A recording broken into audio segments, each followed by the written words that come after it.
Okay, good evening once again and welcome to our second game. Another exciting match, semi-final game to be played between Bloomsvig Citadel versus Arnold Citadel.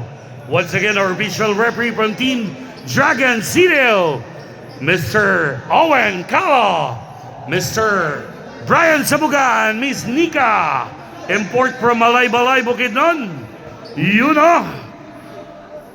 Okay, players, first line to the center. May mga iladong player, both teams. May mga former PBA, MPBL. You know. Live na live here at Lumina Home Subdivision, Lumbia.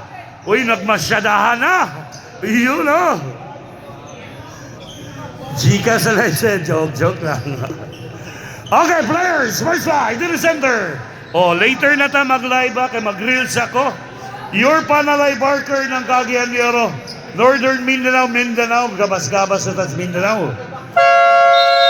Head coach sa Bloomsvig CDO, Mr. Pat Labs, and assistant coach, Cedric Tornado. Head coach from Bloomsvig, Arda CDO, Karang player, John Pardillo. Assistant coach manager Rusty Liu. Okay, let me the starters for team Arda Zilio. Center number 13 JC Kabuga. Forward center number 29 Olarte. Guard number 3 former PBA the conductor, former Henabra Global Port Phoenix, Mr. Kentoy Salado. You know, the Ninja, Joel Soliano, and shooting guard number 1, Wenmar Ginitaran from Bloomsvig Citadel. Number 23, FPU Tamaros from Asaan, Mr. James Timpra. Marbella Hermosa, MPBL.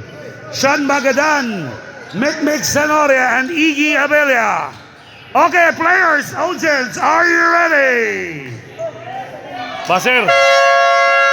Let the semi-final game begin. It's game time.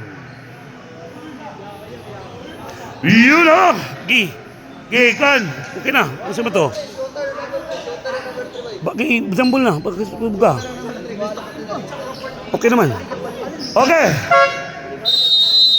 Let the semi-final game begin. It's game time, okay. Ball out of bounds, Bula.